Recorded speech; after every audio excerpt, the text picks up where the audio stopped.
Hi, my name is Suzanne Mitchell, and I'm the Director of Clinical Services for Archer Health.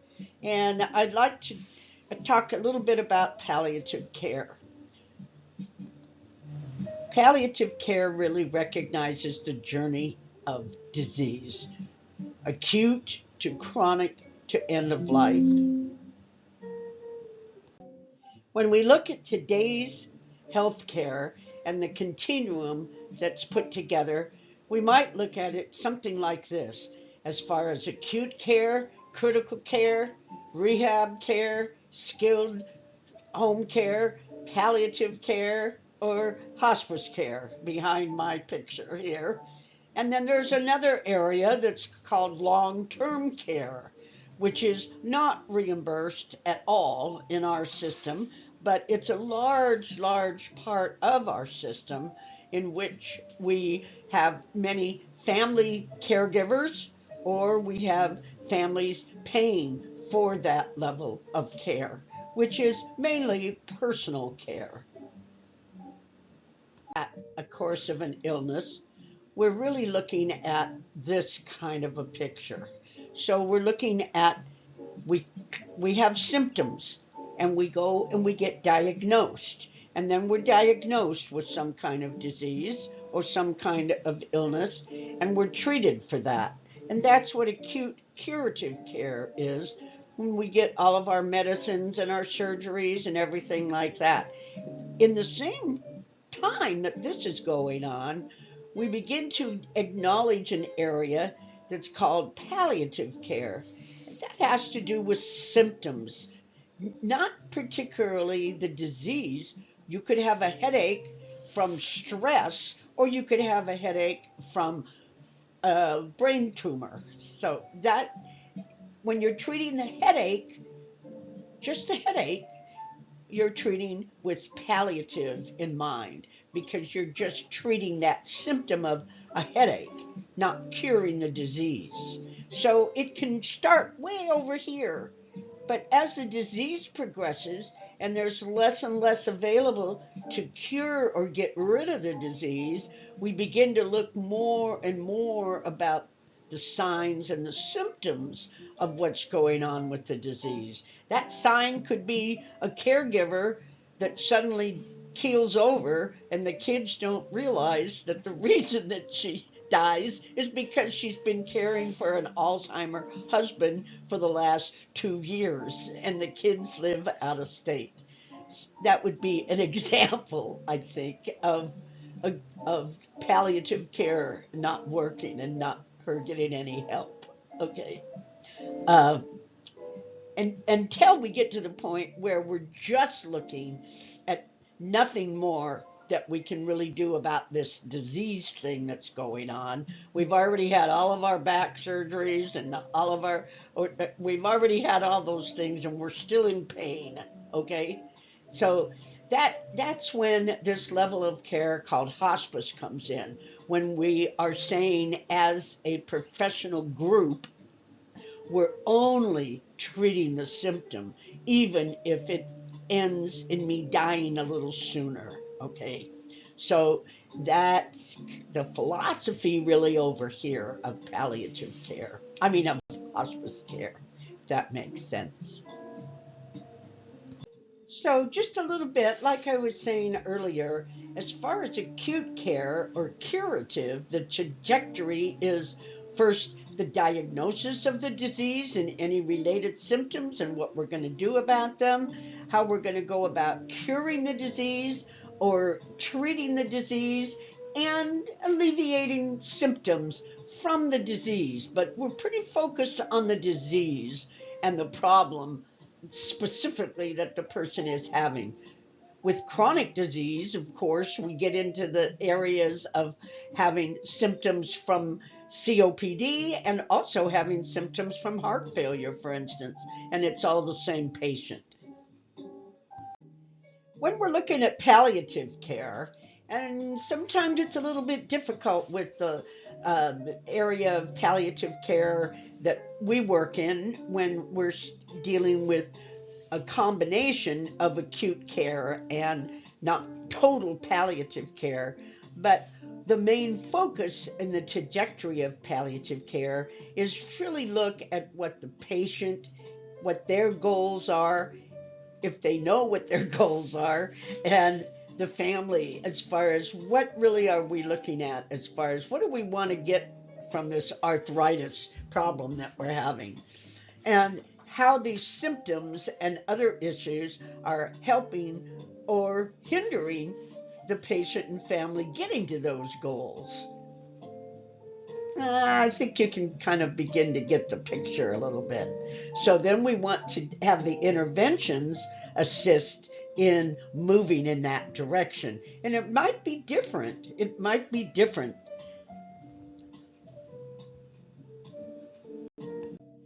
And one of the main reasons that we are not comfortable in moving towards palliative care is a word called the prognosis.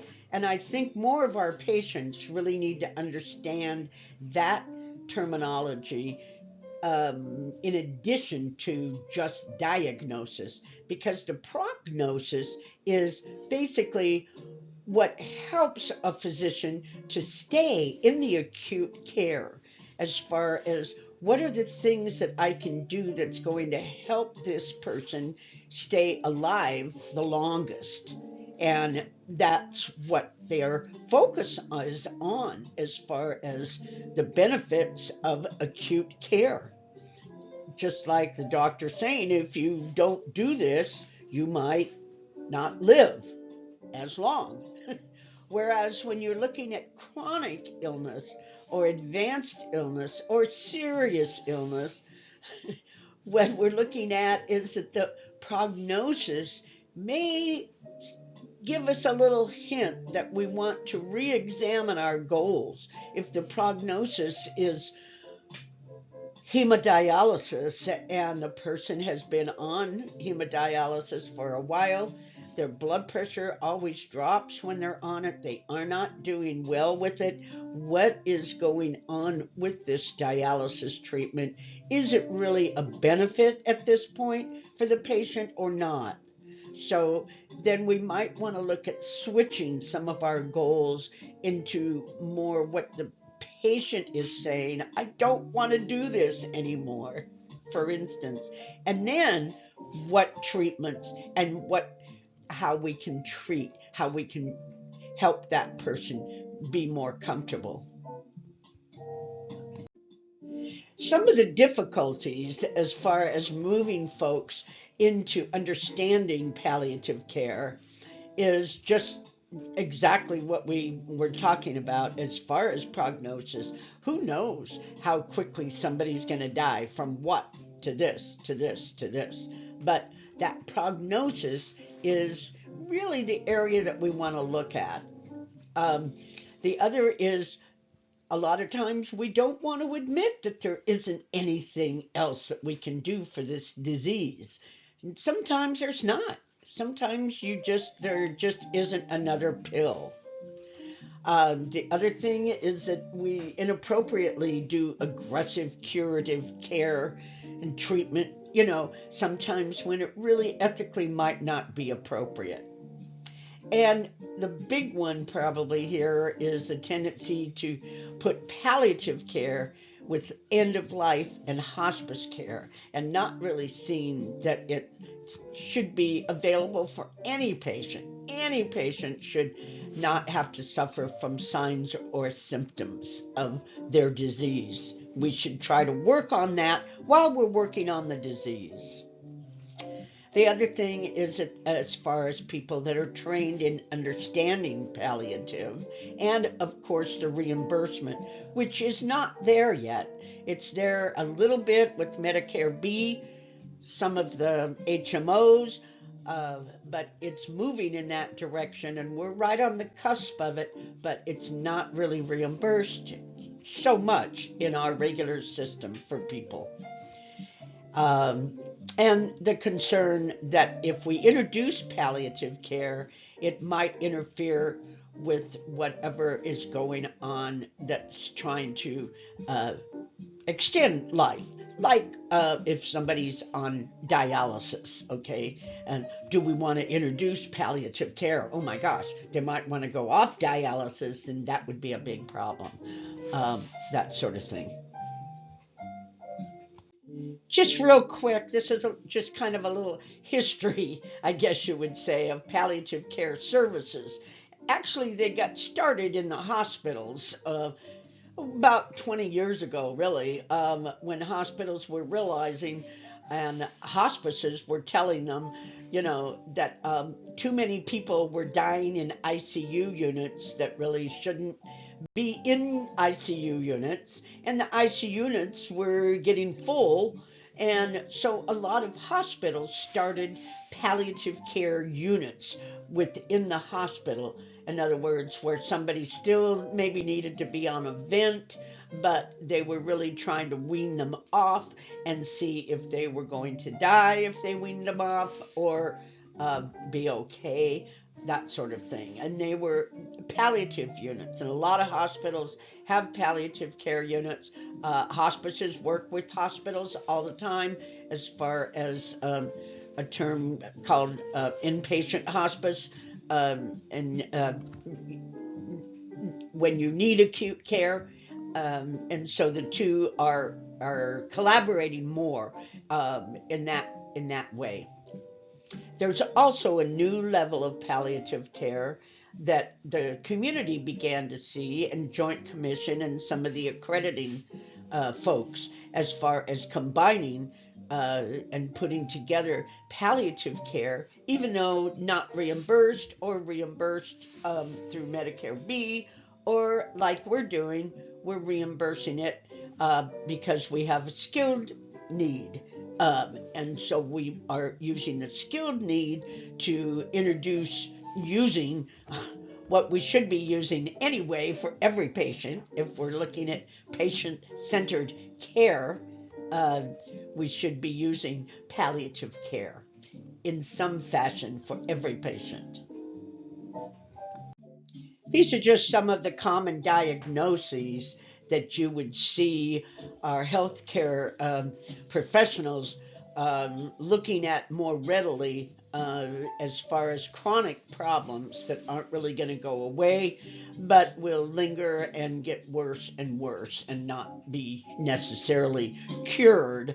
These are some of the common criteria that we would look at as far as making sure that we began to introduce controlling signs and symptoms more than just the treatments and the uh, results of the medication or whatever we were doing to treat the cancer, but looking more at the symptoms of the cancer, for instance.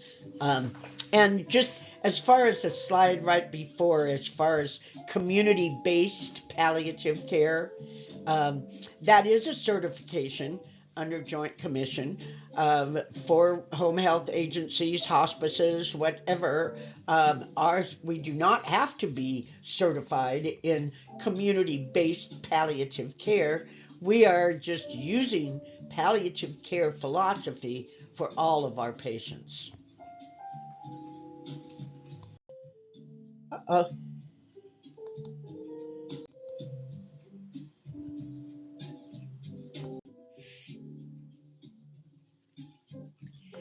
anyway, I know all of you are really well uh, experienced nurses and therapists, and have been doing home health for a while.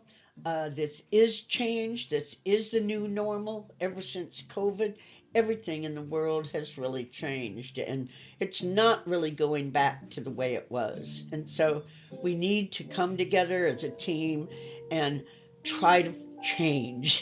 And that's not easy. That's not easy. But we're going to give it a good go. Okay? All right. Our patients surely need it. Thanks so much for listening. I hope it wasn't too long. Okay? I have another PowerPoint on physical symptoms that I think you'll really appreciate, and it's going to fit in with the goals and interventions of acute care, even though it really is palliative care. Okay.